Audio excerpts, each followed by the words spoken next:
Welcome to ePathshala once again, subject social medicine and community health. We have been discussing all these days about healthcare delivery system, and we are going to discuss now urban health. Thanks to the principal investigator, Professor Vidya-mitra, and his team from Aligarh Muslim University. What are the objectives?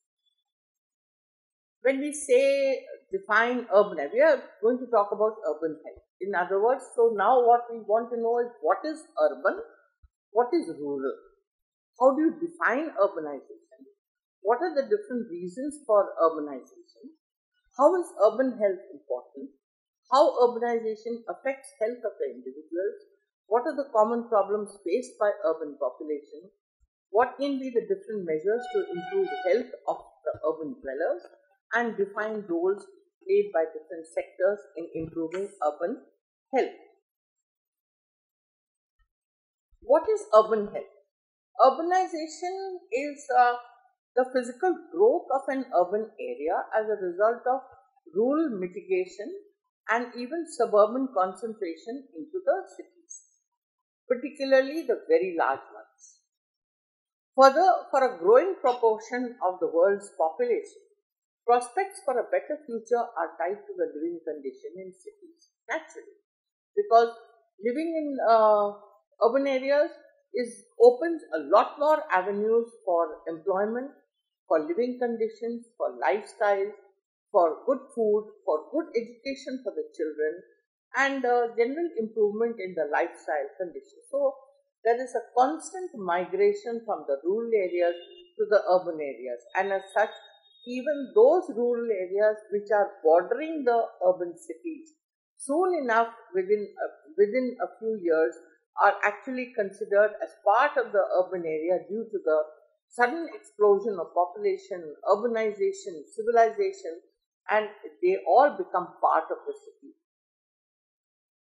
Cities concentrate people, opportunities, services, including those for health and education, where fortunes are made and where social mobility is possible.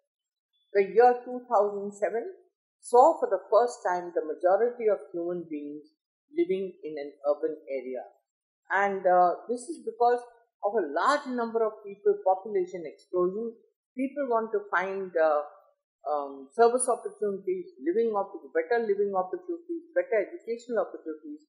So they make a beeline, right, even from the rural areas, they make a beeline for the urban areas.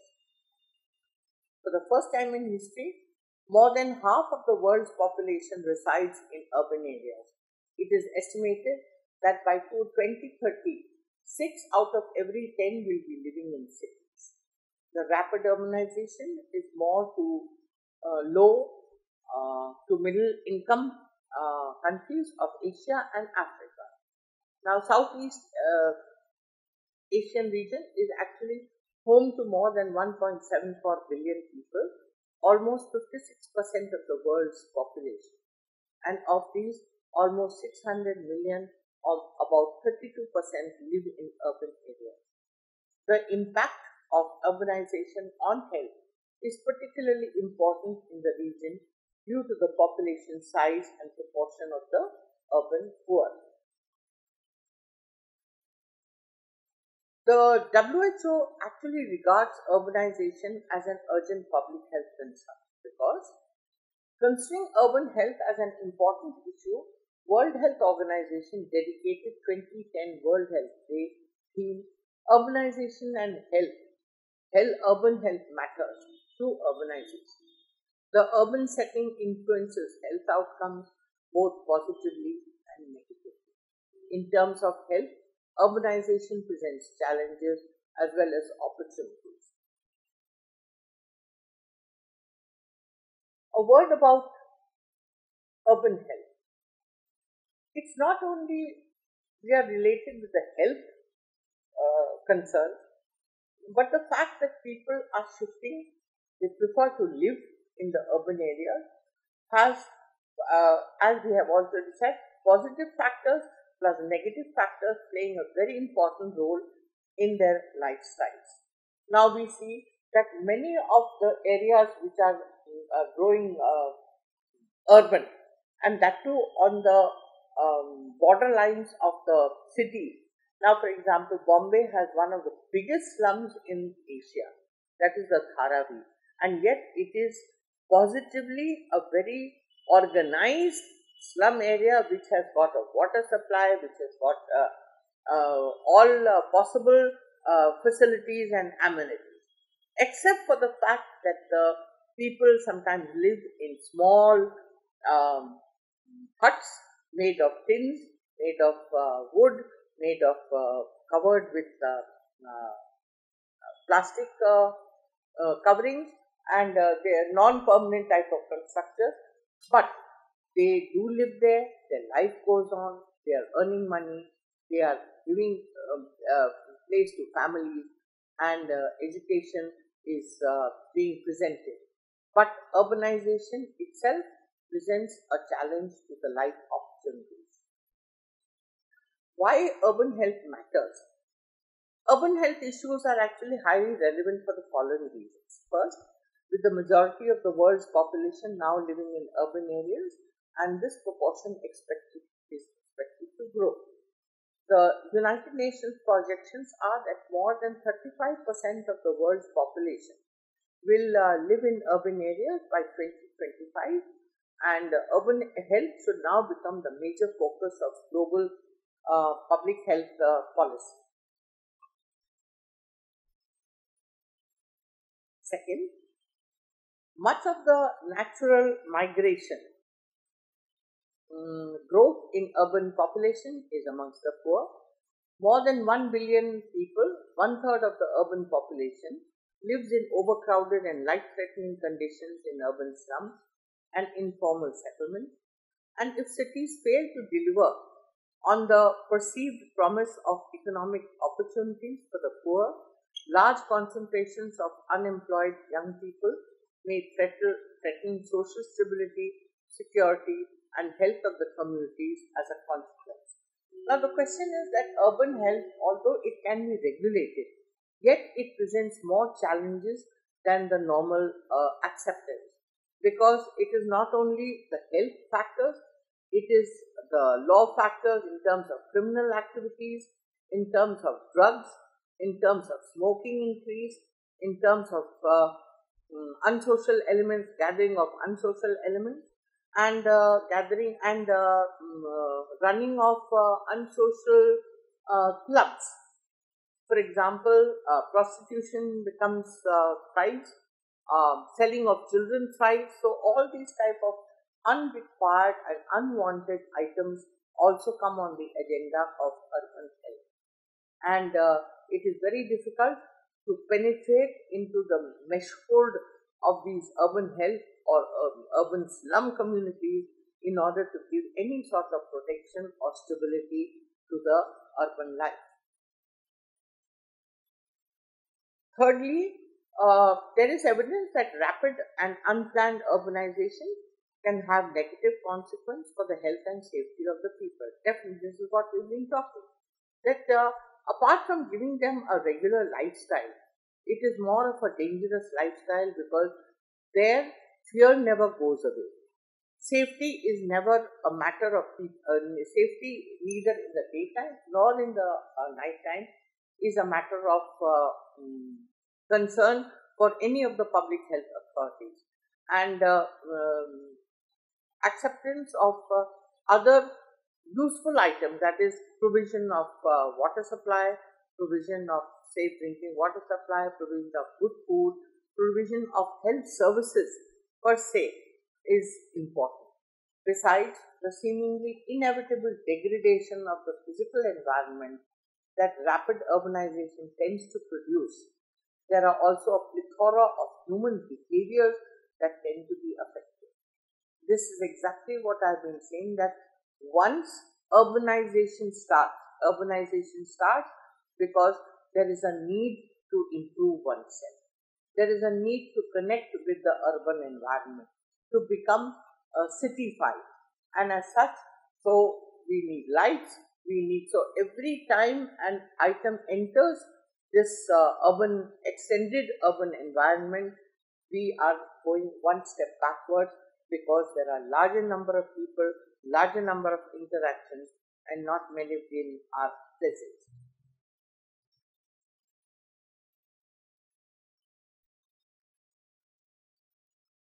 Now, what are the issues related to urban health?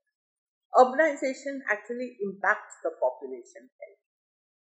It is but natural that urbanization is going to impact population health because living in such large numbers, in such close quarters, and in such close and crowded slum dwellings is definitely going to increase a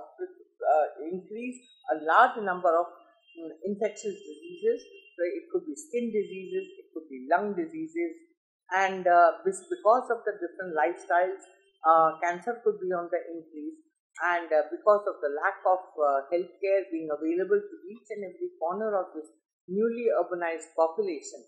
Therefore, what matters is that they have to go in search of those healthcare providers who are available within that gamut of inexperienced mobile population.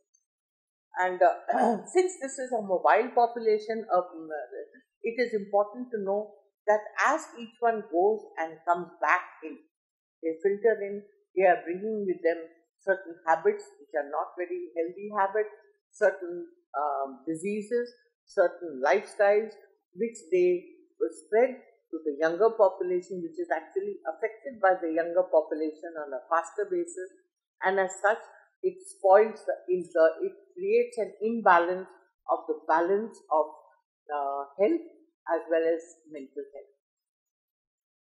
Urban settings are actually a health determinant. There are unfair differences in the health of the city dwellers. Definitely, because some of them don't have place to live, some of them have huge gardens, some of them don't have water to bathe, some of them are having water to sprinkle over their lawns and over their huge houses. Some of them have big roads. Some of them are just living in houses in which you can hear the next person who is living in the next. Now, there is multi-factorial vulnerability in the slums.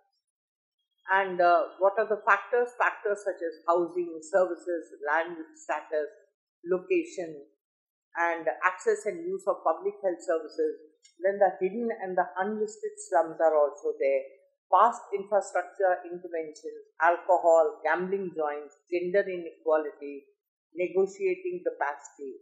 And what are the situations which are affecting the vulnerability in the slum? That is permanent, less permanent, not permanent materials, separate cooking space, ventilation, overcrowding. So none of this is actually available in the quantities or in the quality in which it should be available. In services, you have mostly water supply also not maybe in pipe form or maybe in tank form. Toilet is there, drainage is insufficient, and flooding is there, and electricity is there, but there are more dangers due to the electricity because of the uncared for wires which are running haphazardly through the entire slum areas or the urban areas. Then the land status, even these are actually very secure or insecure land tenure. Nobody knows for how long this little hut is. Maybe it is for 1 year, maybe it is for 5 years.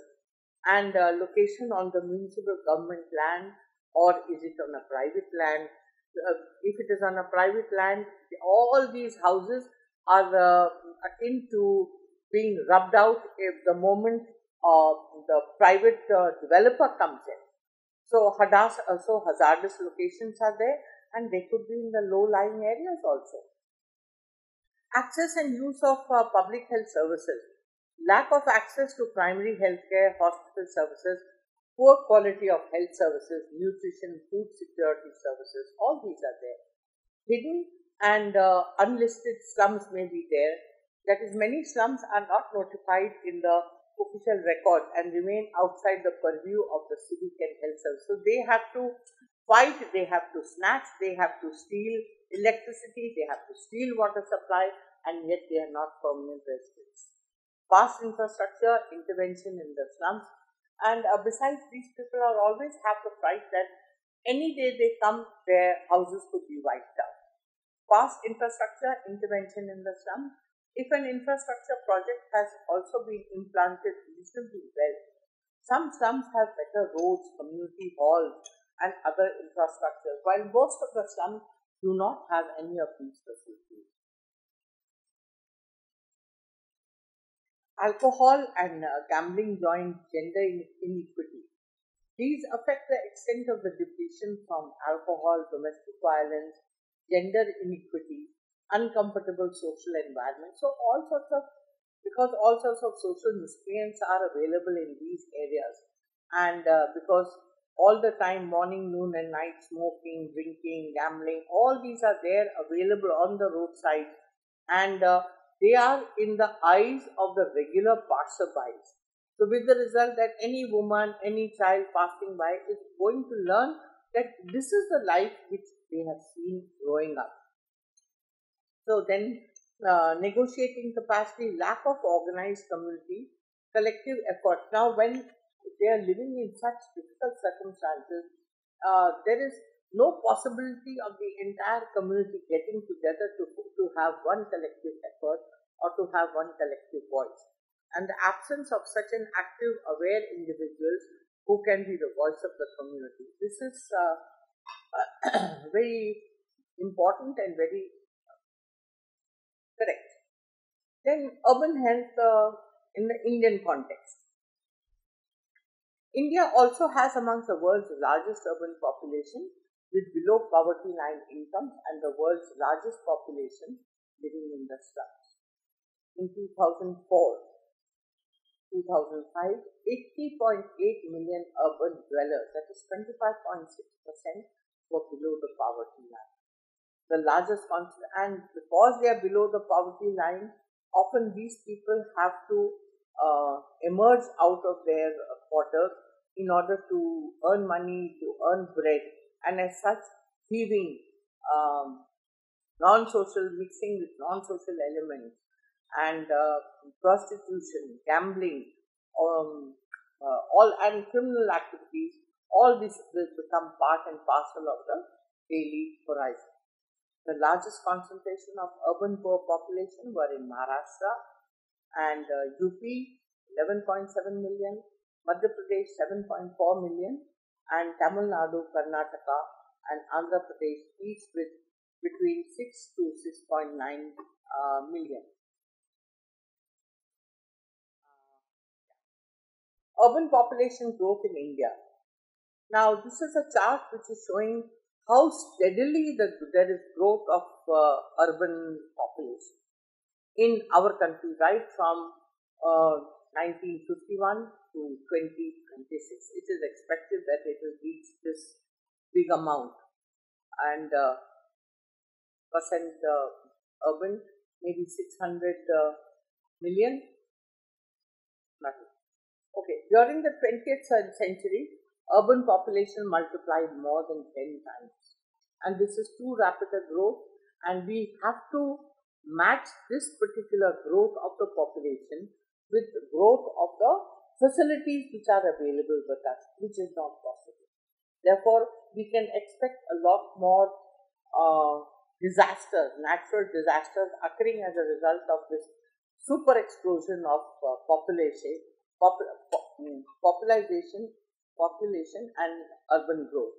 And urban population projected to reach 535 million by 2026, first quarter of the 21st century, which is too much. And it had started from just 17.3 million. 17.3 million, it has gone up to 535 million, which is unbelievable. Now, the urban 5 MR India was 73 per thousand live births. This is maternal mortality in the poorest quartile, and 42 per thousand live births in the rest of the urban population. And that means that these have to be worked upon in order to bring them down to the lowest level. That means, in spite of the urban population projection, we should not be losing mothers and children at any cost. In 2005-2006, 54% of the children were stunted and 47% underweight in the poorest urban quartile, compared to 33% and 26% respectively for the rest of the urban population. Then only 54% of the pregnant women had at least 3 antenatal care visits, and compared to 83% for the rest of the urban population. That means there are no services which are available even for the MCH in the MCH sector or in the reproductive child health services. They are getting absolutely insufficient services.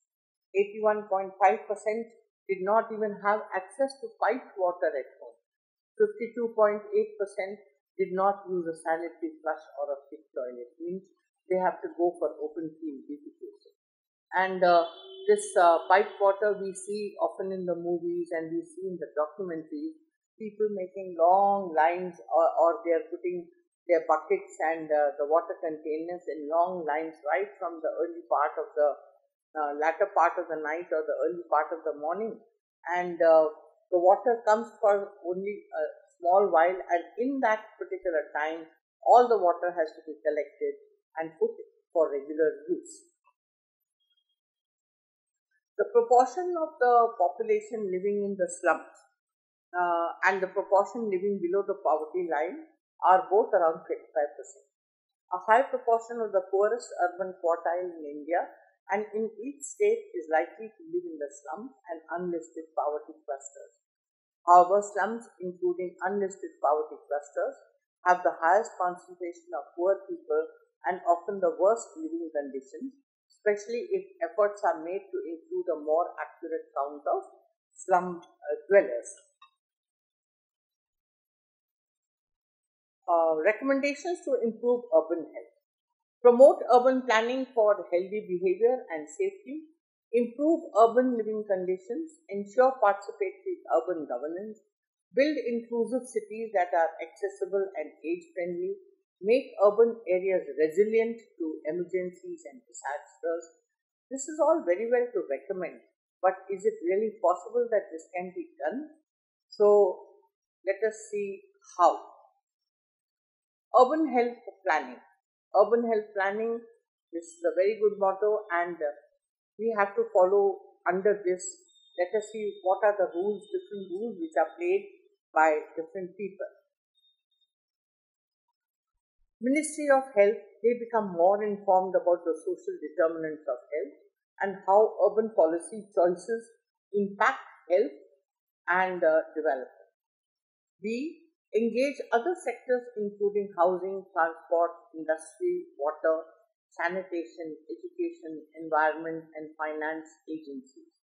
See, because this is a teeming, living organization, as such it is important to know that every single bit of the social circle, of the financial circle is important and it will be available there. Unfortunately, how these circle to impact the living standards and the conditions in the urban areas is a matter of concern. Lead by example by supporting healthier and more livable cities. It's very easy to put it into writing. Unfortunately, when you see the real conditions, they are horrible and they are very difficult, giving difficult lifestyles to those living in those places. Today, there is no place available. If places are available, there are the land as well as the quarters as well as the flats are very expensive, much beyond the pocket of the ordinary person. Support health and environmental impact assessment for urban plans and policies. Now, amongst the urban health policies, people have started, the government has decided to take land to build small living quarters for these people and allocate them. Then we have people shifting into these and they have their own problems of falling cement because they have been again difficult situations arise between the contractors and the developers. So, as such, the end result is that they make money amongst themselves, but the end result are those flats which are totally non-livable. Show leadership by providing role models and by setting an example. Partnership with NGOs, professionals, and community organizations to provide input on planning and transport plans. Share information and set up mechanisms for sharing data on active living across government departments with civil society and community.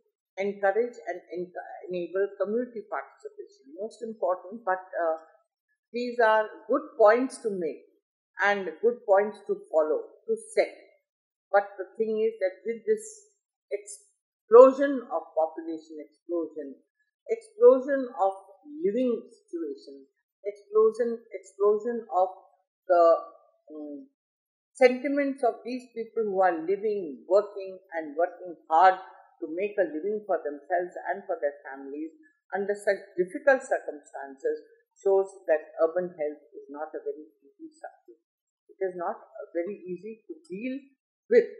So therefore, what to do? We have to still encourage and enable community participation so that some form of relief may be there. The civil society ensure that the people are fully engaged in shaping the policies and programs that affect their lives. Include residents of the informal settlements in formal processes by setting up groups, associations, and federations to find practical solutions to these problems, to struggle against marginalization, to ensure access to the goods and services to which they are entitled. Then we work with the government on participatory planning and budgeting to allocate a greater portion of the municipal investment budgets to priorities. In other words, we have to make way and we have to work continuously in order to build a civil society even with the urbanization en route. Researchers generate and systematize knowledge to address the many existing information gaps, which are including potential advantages of urbanization and urban growth. Thereafter, there must be some advantage. So, what are those advantages? The inequities of health disaggregated by intra-urban area, and the importance of involving all citizens in the decisions that affect the habitat and health. Then the role of the international agencies, promote and support policies to promote healthy environment, support women's rights and poverty reduction, equity promotion, promoting strategies and programs, encourage policymakers to generate and use socio-demographic information to make better decisions regarding the urban future. And lastly, the National Urban Health Mission. This is need-based, city-specific urban healthcare system to meet the diverse healthcare needs. It's very important because this mission was created in order to look after the blooming urban population and its problems. Institutional mechanism and management systems to meet the health-related challenges, partnership with community and local bodies, involvement in planning, implementation, and monitoring of health activities, availability of resources for providing essential primary health care to the urban poor, and partnerships with NGOs, for-profit and not-for-profit health service providers and other stakeholders. So, urban planners use the zoning and the land use regulations as a way to prevent exposure of city dwellers to pollution, emissions, and some control must be made to give them a healthy lifestyle. And hazards from the industrial waste, activities, chemicals, as well as transport. Then develop and adopt building practices that protect health amongst the building users. Build compact cities where dwellers have easy access to green areas, public transport, cycle paths, health, education, and other fundamental social services. And to summarize, urbanization is the physical growth of urban areas as a result of rural mitigation and even suburban concentration into cities, particularly the very large ones. It is estimated that by 2030, 6 out of every 10 people will be living in the cities. This rapid urbanization is more pronounced in the low to middle income countries of Asia and Africa. The impact of urbanization on health is particularly important in the region due to the population size and proportion of the urban poor. The urban setting influences health outcomes, both positively and negatively. In terms of health, urbanization presents challenges as well as opportunities. Virtually all population growth over the next 30 years will be in the urban areas.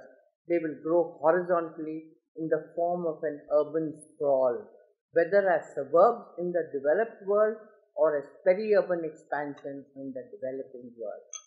Thank you for visiting ePathshala.